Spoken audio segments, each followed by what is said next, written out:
Aloysio Andrade é médico, psiquiatra, homeopata, nosso convidado de toda sexta. Bom dia, doutor.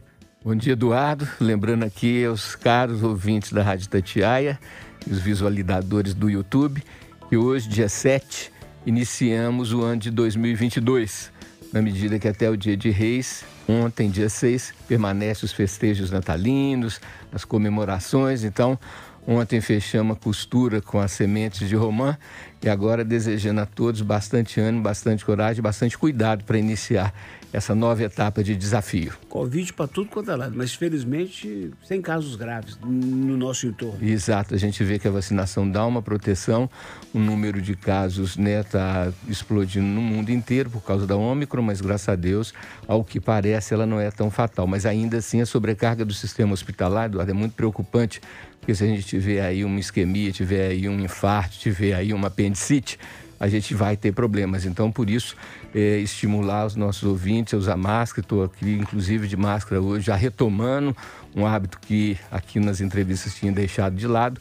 Agora retomo. E lembrando uma coisa importante, gente, com essa umidade que está, com esses pés d'água que estão dando, evitar ficar com o pé e com a cabeça molhada. São os dois lugares, então, que tem aí o vírus da influenza, né? O H3N2, que é uma novidade aí também presente. Então, sempre que você puder, chegando em casa, ou se tiver jeito de levar um sapato sobressalente, mais levinho dentro da bolsa, para poder, chegou no trabalho, está com o pé molhado, coloca um sapato seco, porque vai te proteger. O que é o pânico, doutor psiquiatra? O pânico é uma ansiedade aguda, é um susto, é um tipo de estresse quando o elástico da pessoa espicha muito e ela se sente com um risco de vida.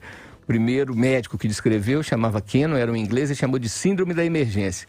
E ele compara, então, Roberto, ele falou assim, é como se você se encontrasse de repente num ringue, diante de um adversário muito mais forte, muito maior que você, e na hora que você vai correr, suas pernas não atendem o comando, então você fica parado, perplexo, né? E aí, então, essa síndrome da emergência depois foi rebatizada pela medicina, Eduardo, como síndrome do pânico, e é uma descarga de adrenalina que vai para o sangue, por isso é tão difícil da pessoa controlar, porque é visceral e vai no sistema nervoso central, e a pessoa, então, é tomada de medo, é tomada de sensação de impotência, de incapacidade e até de risco de vida, porque o que acontece? Você tem essas manifestações de coração disparado, falta de ar, sudorese, né, suor, então é uma situação muito ameaçadora. Por isso a gente fica interessado em explicar por que a pessoa gostaria de ver cenas que levam ela a passar aperto, né? É uma coisa meio tipo assim, um desejo mórbido, entendeu? Porque você fica emocionado, as cenas são emocionantes, você passa o aperto, mas você sente que você está vivo. Então aí a gente vai entender o tal do inconsciente, que um dia ainda vão falar para os ouvintes da Itatiaia o que é consciente e o que é inconsciente nas nossas ações. Síndrome do pânico é um trem danado, pega muita gente, né? Eu já tive uma com meus 24, 25 anos. E o que acontece, Eduardo, é que quando a gente passa um aperto agudo, a gente não esquece dele nunca mais. Por isso o velho ditado que fala que o gato escaldado de água quente tem medo até de água fria. E tem outros também, gente, que é muito engraçado, porque assim, o cachorro fendido de cobra passa a ter medo até de linguiça, quer dizer, depois que o cachorro toma uma picada de uma cobra, ele vê uma linguiça e já lembra da cobra. Então o problema da síndrome do pânico não é só no momento, no agudo, tá certo, Roberto? É que a gente fica com aquele trem, aquele pano de fundo, assim, e se esse trem acontecer de novo? Eu já isso é horrível. E se eu tiver numa entrevista e der um tilt desse aí, ficar sem fala, sem raciocínio, né? Então por isso que a gente precisa, se não tratar, porque às vezes não é uma doença, precisamos, usando o termo da gíria, dar o trato. O que é o dar o trato? Você ir descobrindo na natureza que substância podem te deixar com mais calma, com o coração menos disparado. E conhecemos tantas plantas, né, Eduardo? A camomila, a melissa, que é a erva cidreira, a passiflora, que é o maracujá. Então é uma coisa que a pessoa deve ir experimentando um de cada vez para poder ver qual substância faz o seu coração bater de uma maneira mais rítmica, mais suave, mais amena. O medo é necessário, né, doutor? O medo é uma defesa, né, Eduardo? O medo é uma forma que a gente tem de não se meter em frias, né? Agora, quando esse medo fica exagerado, ele passa a ser, então, um tipo de uma neurose, de uma paranoia. Cães podem distinguir entre idiomas diferentes, mostra um estudo feito por pesquisadores da Hungria, com 18 animais. Eles foram expostos a trechos da história O Pequeno Príncipe em espanhol e em húngaro, enquanto os pesquisadores examinaram a reação cerebral dos pets. Doutor Aloysio, te surpreende? Olha, primeiro lembrar que essa medida, Eduardo, é feita através das ondas elétricas cerebrais. a gente sempre comenta que o nosso funcionamento é baseado na eletricidade, na química e na parte psíquica e emocional. Então eles conseguem sim fazer essa medida, isso não é uma coisa chutada não, percebe através dessa medida das ondas elétricas cerebrais. E não me surpreende, Eduardo, porque há tantos milhares de anos os homens convivem com os cachorros, né? Os cachorros que eram lobos, que foram então domesticados, e a gente pode dizer que existe um tipo de similitude ou de semelhança nessas percepções. Então, um cachorro bem treinado, que foi bem domesticado, na homeopatia, na veterinária homeopática, quando você vai tratar de um cachorro com remédio constitucional, que é o remédio da essência, o veterinário homeopata faz, Humberto, uma análise, ele vai perguntando sobre o cachorro, mas reparando no dono.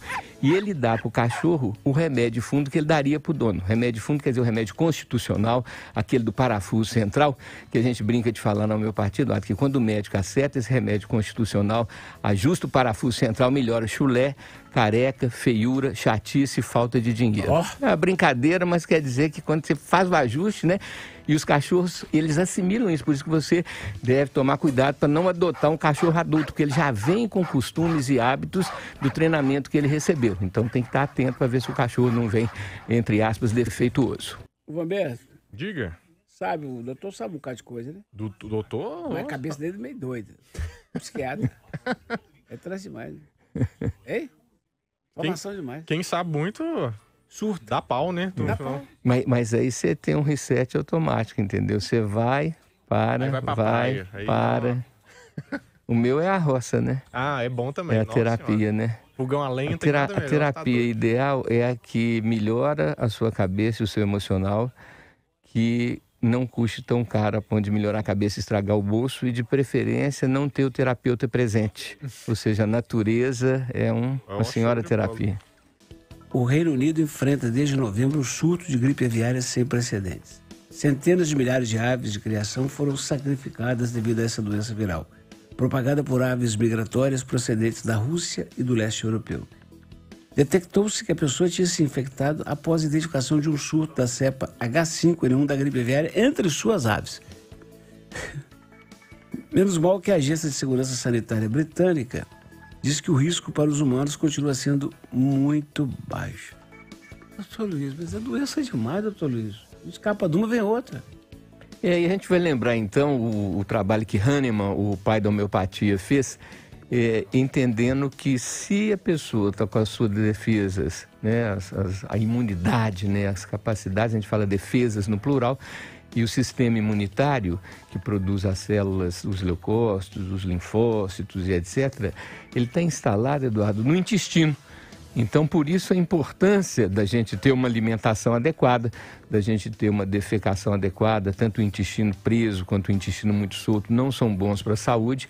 E o cuidado, então, com a saúde mental, porque quando a pessoa está com as defesas bem instaladas, ele tem uma blindagem. E aí é que faz a diferença entre o que é mais ameaçador e menos ameaçador.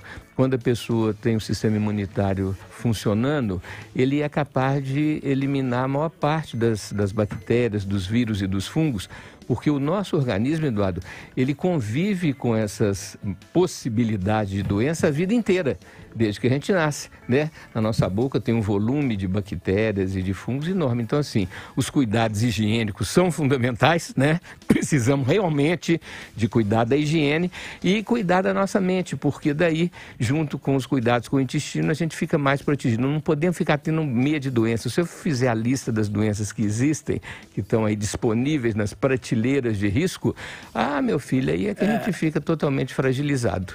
As pessoas perguntando aqui, inclusive o Paulo Márcio, cadê a Viegas? A Viegas está com Covid, Paulo. E aí a Thalícia, que estava aqui ontem, está com Covid.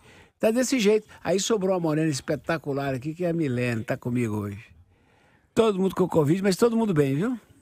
Mas então essa questão de... O elefante é o animal que é tido como um animal, espiritualmente falando, mais evoluído, mais sensível, né?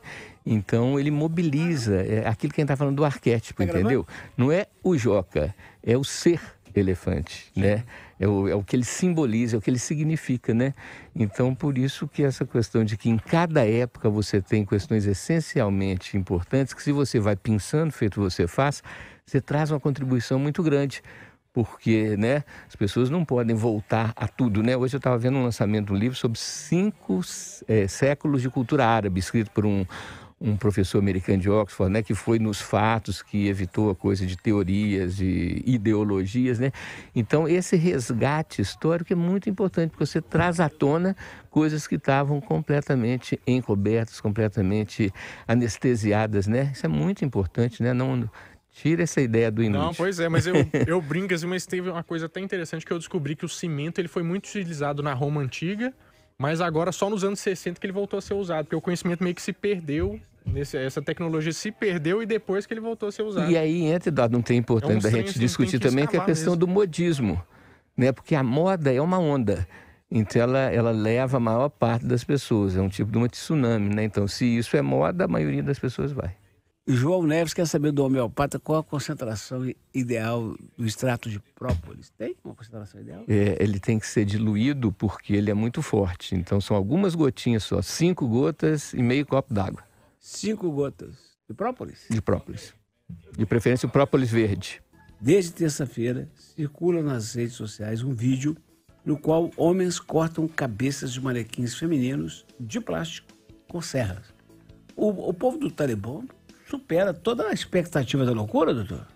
Nós temos que lembrar, Eduardo, que a história da humanidade, nesses últimos 12, às vezes alguns falam em 15 mil anos, é um processo que vai construindo-se a civilização. Nós começamos como animais, como primatas, né, como macacos, e através do conhecimento, através da cultura, a gente foi sendo treinado, foi treinando as outras gerações para poder evoluirmos nos valores éticos, nos valores morais e espirituais. E tem alguns grupos, e o Talibã é um desses grupos, que ficou parado no tempo em que você precisava, para dominar o instinto animal, você precisava de ser radical, você precisava de ser olho por olho, dente por dente, né? A famosa lei chamava Talião, né? O primeiro nome foi esse, a primeira lei foi esse, olho por olho, dente por dente. Então, isso eu não tenho dúvidas, né? Não falaria isso se tivesse lá, mas isso é um atraso, Eduardo, na percepção do que é a vida, do que é a obra de Deus, do que é a obra divina, que é muito além dessa coisa de você impedir, ameaçar e considerar que a sua verdade é a única verdade. Ô, Roberto, religião, cada um tem a sua, a gente deve respeitar, mas tem uns extremos, não tem? Nossa senhora, esse é o legítimo, na minha época era melhor ao extremo, né? Porque, assim, são costumes tão antigos, assim, que fica difícil do pessoal querer olhar pra frente e não tem coisa que não cabe mais hoje em dia, né? Não tem condição. Mas o povo é meio doido. Hoje a palavra negacionismo é muito conhecida, né? Relacionada aí a pessoas que negam a importância da vacina, mas o negacionismo, na psiquiatria, os 2 primeiros mecanismos de defesa que a gente estuda são a negação e a projeção. A negação é isso, eu nego o óbvio porque eu não quero vê-lo, porque eu não concordo com ele. E a projeção é quando eu vejo no outro problemático.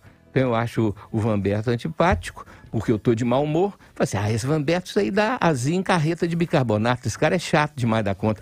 É a projeção. Eu que estou de mau humor, mas eu projeto nele meu mau humor, considerando que ele é que é o chato. Tava no começo dessa coisa de internet, então para aprender a lidar assim com o gratuito, assim, não, você fala demais, não, você é feio demais, não, para de falar. Então é difícil, né? Mas tem que ir levando, e aí a higiene mental, a coisa toda é muito importante para segurar a barra, senão... Você escreve lá assim, o Aloysio Andrade está comigo. Você é um baba-ovo, outro fala, os dois são 2 velhos caducos, aí vai batem sem a projeção, Eduardo, que eu estava falando, eu pego o meu mau humor e projeto sobre o outro e vejo nele o defeito. A gente humano, doutor, tem muita propensão a medir os outros com a régua da gente? Chama autorreferencialidade, né? É uma forma de egocentrismo, e o nosso maior desafio, individualmente falando, Eduardo, é o nosso lado adulto, que é o eu, e o nosso lado infantil, que é o ego. Esse lado infantil, ele é instintivo, ele é animal, e ele só quer saber aqueles verbos até que os ouvintes da Itatiaia já estão decorando. O lado infantil só quer saber de comer, curtir, descansar, reclamar, enrolar e apelar. Padre Fábio de Mello, Felipe Neto, que a gente chama. Felipe Neto e o Whindersson Nunes. Os 3, volta e meia, mergulhados em depressão, doutor. A internet deve ser uma parada enfrentar isso. O que acontece, Eduardo, é que nós todos somos vulneráveis, não tem ninguém que seja 100% blindado, né? E em alguns momentos da vida, por fatos externos, às vezes por questões dos órgãos hormonais, né? A gente fragiliza. Por isso que nós precisamos de técnicas como são as técnicas milenares, elas têm mais de 5.000 anos do yoga, quando a gente aprende as técnicas de respiração, as técnicas de postura e as técnicas de meditação, que é um treinamento que a gente faz, Eduardo. Obviamente que a gente vai fazer esse treinamento, né, Vambeto, quando a gente está bem. Não é na hora do pega para acabar. Aí não tem jeito. Você tem que já ter essa ferramenta quando você, por exemplo, a respiração mais simples, que vou falar aqui rapidamente para os ouvintes aí tentarem, né, decorar, que é inspirar profundamente pelo nariz e em seguida expirar longamente pela boca.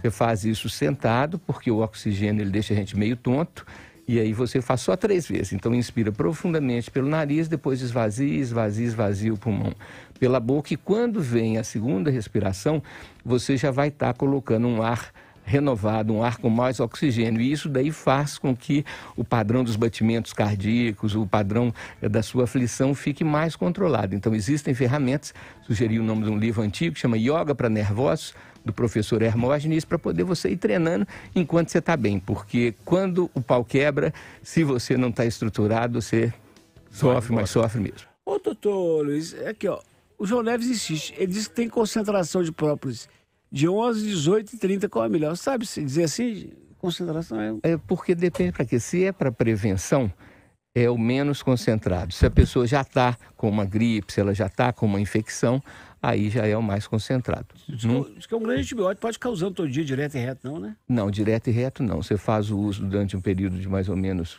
15 a 20 dias, depois você tem que dar um tempo. E o própolis mais forte é o própolis verde, né? Tem essa questão da procedência, né, Eduardo? Que tem muito produto fake no mercado, né? Então tem que ser um produto de um laboratório confiável ou de um produtor confiável, né? Porque tem produtores de própolis que são bem confiáveis, né? Os apicultores, né? Agora, uma orientação de um técnico é sempre importante, tá? Então é bom a gente fazer conversar com o médico, não é negócio de ir lá e comprar, não, né? Não necessariamente também ficar pagando consulta, mas, né? Hoje, na própria internet, tem como você fazer essas perguntas. E aí você sempre ouvir 3 opiniões diferentes para poder comparar essas opiniões sobre doses, inclusive. Doutor Luiz, a última vez que eu ouvi falar de especialistas da OMS, a Organização Mundial de Saúde, eram 54 efeitos colaterais da Covid. E não para de catalogar. De surgirem novas descrições, né, Eduardo? Realmente a gente tem que reconhecer que a pandemia do Covid é um desafio / um aprendizado muito grande para a humanidade, para a medicina e para todo mundo em geral, né? Primeiro porque hoje praticamente toda a humanidade sabe da existência da pandemia. Segundo que as notícias que surgem, elas vêm imediatamente à tona, então é em tempo real, não é uma coisa que você fica sabendo depois de muito tempo que aconteceu. E terceiro, que como é uma doença que não existia, ela é realmente uma coisa nova, esses sintomas, o organismo da gente tem defesas para doenças que já haviam antes. Então você tem os anticorpos. Quando é uma coisa nova, o organismo começa a preparar essas defesas, começa a desenvolver essas defesas agora. Então, nesses últimos 2 anos, o que se aprendeu sobre a Covid foi muita coisa, e essas novas variantes, essas mutações, são como se fosse um jogo de gato e rato, né? Quando você descobre uma resposta, surgem 2 perguntas.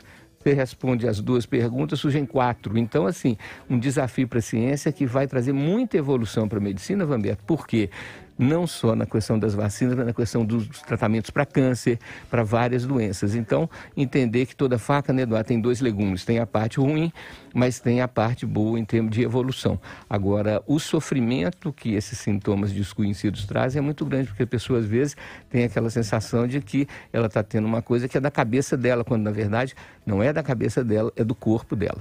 E esse vírus, doutor, eu costumo dizer, eu vivi a doença, eu costumo dizer que, primeiro, é uma roleta russa. Porque eu vi gente de 68, 70, 80 que fuma, bebe, tem pressão alta.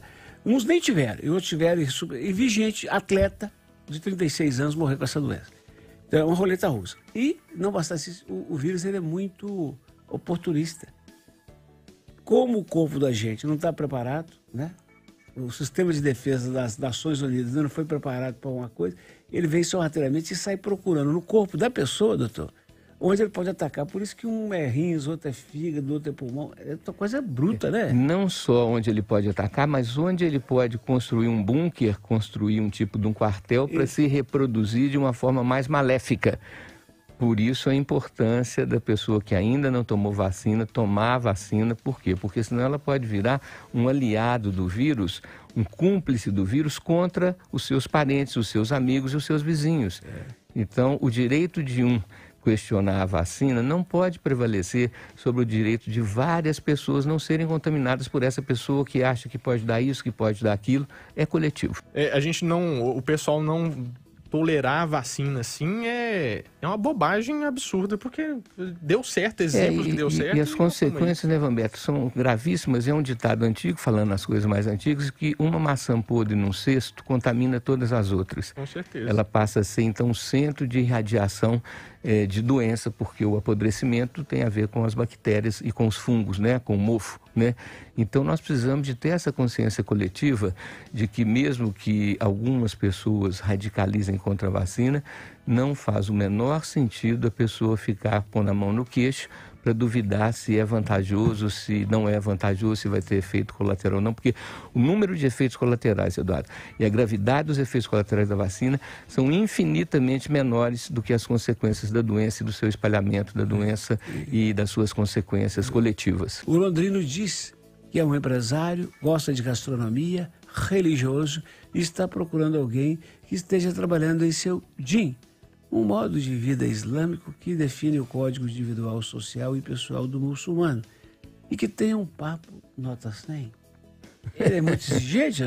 A teoria de que a propaganda é a alma do negócio é fato, né? Só que depois que a gente descobriu que as falsas propagandas, hoje na moda chamar de fake, né?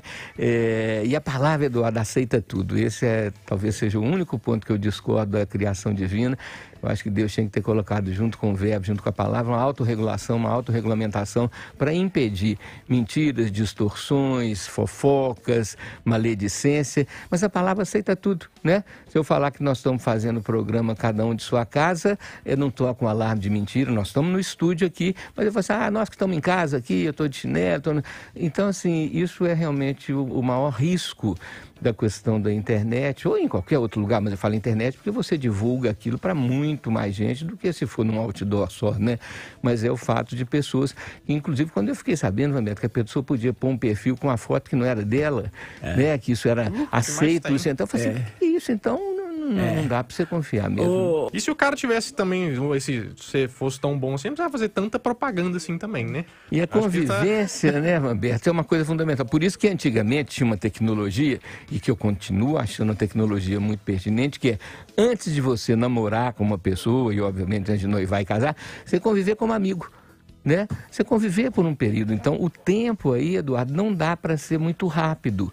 Não tem jeito de ser uma coisa voando. Eu te conheço num bar, te conheço num restaurante, já vou dormir com você, já vou... É uma coisa que precisa de tempo, porque o tempo é quem dá essa clareza para a gente de como é a pessoa. Então você vê essa pessoa na ovulação, você vê essa pessoa na pré-menstruação, você vê essa pessoa de bom humor, de mau humor, ela com álcool, sem álcool. Aí você vai ver as várias faces dela. Com remela no olho, né? Com remela, acordando todos ganhados. É aquele bafão. Vai ver as várias faces, porque ninguém é uma coisa só. Mas na hora do anúncio, na hora da propaganda, eu vou mostrar o meu lado de ouro. O meu lado de lata fica oculto. E por isso tantas más surpresas. A Luísa Andrade, muito obrigado pela visita, um abraço até sexta, se Deus quiser. Se Deus quiser, ótimo ano para todo mundo, gente, esforço, consciência e principalmente respeito ao próximo. Aqui o Carlos Cunha perguntando, você é Lula ou Bolsonaro? Nem uma coisa e nem outra, viu, Carlos Cunha? O Lula me decepcionou, o Bolsonaro não é meu tipo, eu estou esperando a terceira via. A terceira via eu estou investindo nela, Eduardo. Estou tentando convencer o Partido Verde a convidar a Gisele Bündchen para ser a candidata a presidente. Aí o voto de hoje vai fechado. Porque assim, a terceira via vai ter que ser um artista ou um esportista, né? E a Gisele Bündchen, né, é casada com um grande esportista americano, da causa natural, da causa ambiental, né? Eu acho que nós precisamos de uma coelha que não seja da Playboy, desse porte, para poder virar a terceira via. Porque tem que ter uma terceira via.